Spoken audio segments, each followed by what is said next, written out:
Приятели, много хора се питат, кое е най-важното нещо в живота? Всеки започва здравето, семейството. Окей, съгласен съм за всичко. Сега ще ви кажа нещо, което може би няма да ви хареса. Най-важното нещо е времето, което сме тук в този съзнателен живот. Времето, което ние се реализираме, създаваме семейство, реализираме се в личния и професионалния живот. Времето, което не мога да си купим, времето, което не може да върнем назад, времето, което не мога да предскажем какво ще ни се случи. Времето, за което живееме и не знаеме кога просто часовника ни ще спре. Всеки един човек минава в много трудни моменти, има и хубави моменти, но трудните моменти са тези моменти, които ни вдигат. Аз съм бил много на земята, толкова долу съм бил, толкова ме е боляло, защото джобовете са ми били празни. Тогава всички мои приятели бяха от мен, отричаха, че сме приятели.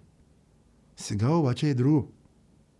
Сега всички ме обичат, гордеят с мен, снимат с мен, постват ме, целуват ме, прегръщат ме, канят ме на вечери, подаряват ми скъпи подаръци, канят ме на екскурзии. И заради това аз ценя моето време и го подарявам на любимите си хора. И другото, което искам да ми споделя. Какво е най-добрият приятел на човек? Джоба. Нищо друго. Когато джобът е пълен, ти си значим за много хора. Когато джобът е празен, ти си никой. Даже смета в кофите за смет е много по-ценно от теб. Заради това, мой най-добър приятел е джоба ми. Един е винаги е празен, за да си спомням откъде съм тръгнал. Един е винаги пълен, за да знам, че съм успял и се възнаграждавам. Знаете ли кое най-много обичам в живота си?